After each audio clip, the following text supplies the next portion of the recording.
Hey there, agents. Welcome back to the channel. Oh my god, we made it to Friday. It's another beautiful Friday, so I'll try to make this video a little short. I wanted to talk about the idea of running a minimum of 2 builds for a singular mission and some benefits it may carry with it. Before I get into that, the merch store everyone's been asking about is now live. I'm open to ideas on what you'd like to see there if you're so inclined to purchase something, so feel free to drop ideas in the comments. Also, memberships are available, and in that, I'm also open to ideas on what you'd like to see for being a member. And speaking of, here's a quick shout out to my current members. I will say it over and over again. Subscribers and members are the big reason I keep going, so thank you. If you want to become a member, click the join button and your name will appear on this wall for all to see. Okay, the intro plugs are done. Let's do it. You've got your favorite build. You trust it. You know how it works. If you're running the same build for every phase of every mission, well, up until recently, you've been playing like me. I've mentioned before that for the most part, about 95% of the game, I usually run a full DPS striker build. I had gotten used to playing mid-range, and it was very comfortable when playing in groups. It hit hard, and it's been fairly reliable. However, lately I've been playing with a different build. It's the one that's been on YouTube already, and a lot of channels are suggesting it's this season's go-to build. It could potentially outlive the current season, but we'll see. But it did get me thinking about how back before seasons were a thing, sometimes we swapped builds on the fly. Today I'm going to show you exactly why and walking through how to switch builds mid-mission without confusing yourself or slowing your team down. Alright. So you enter a mission with your best build. Maybe a striker DPS or a tank healer. And it starts great. Then the snipers appear. Or the heavies. Or 5 rushers, 2 drones, and a warhound. Maybe it's the named NPC at the end of the mission. Suddenly your build isn't the answer. Might be the problem. One size doesn't fit all, and the game knows that, especially in heroic and legendary content. The game changes constantly, and so should you. One build may not do it effectively or efficiently, especially if you're just starting out. Most missions throw a mix of open areas and tight hallways, trash mobs and named elites, flankers, heavies, drones, rushers, snipers, timed objectives, hold the line events, and final boss waves.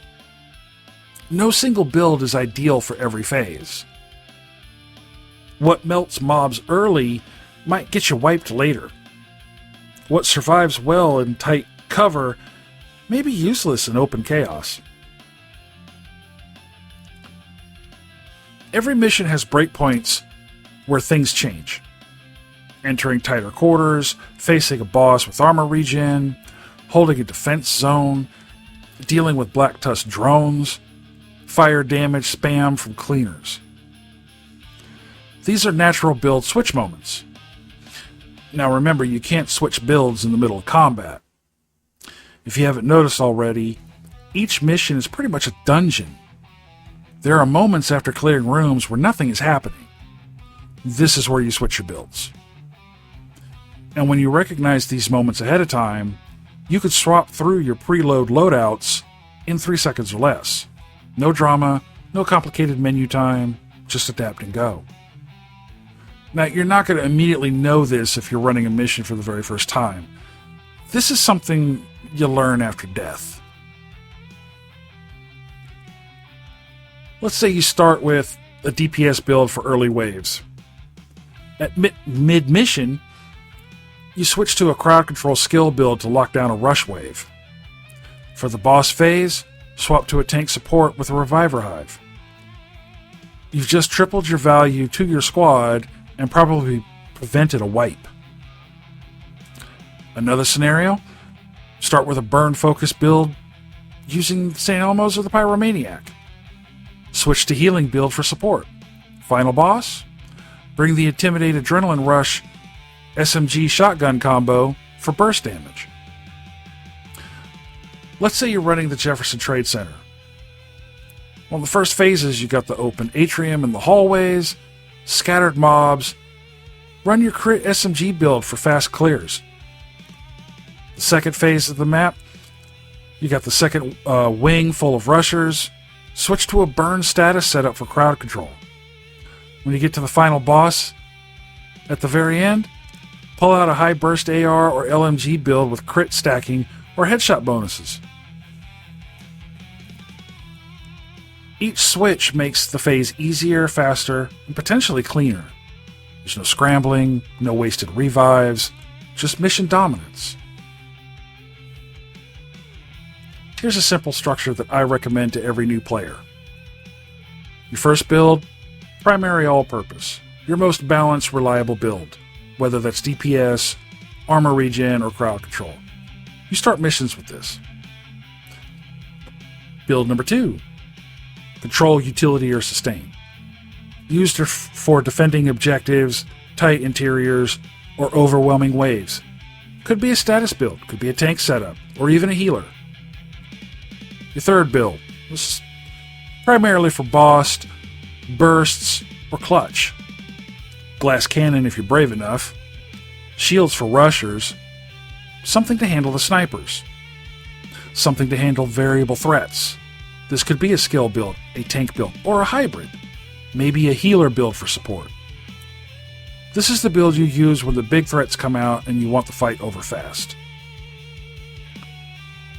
Rotating these based on mission flow turns you from reactive to dominant. Anytime the pace shifts, your build should too. Now, to do this well, it's highly suggested you save your loadouts. You have 16 slots from your inventory menu. Name your loadouts clearly. Something like Control Point CC, Drone Boss Killer, Legendary Tank, something, whatever.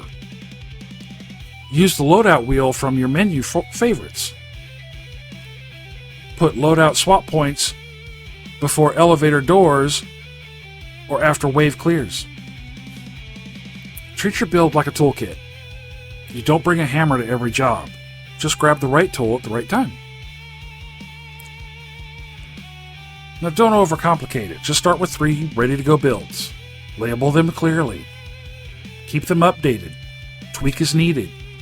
And always keep them equipped in your loadout wheel for quick swaps as safe zones or between phases. Here's what happens when you start doing this. Missions will feel smoother. You'll die less. Your clear time drops. You feel more like a tactical agent and less like a loot pinata. You're no longer reacting, you're controlling the mission's flow. These are all signs of a player who isn't just good at the game, they're mastering the game.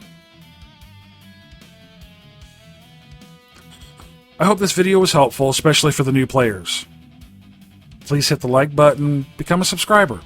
Remember, membership info is available on the join button. We're on X and Discord. Clans are on PC, PlayStation, and Xbox. Here's the clans, by the way. And with that, I leave it to you.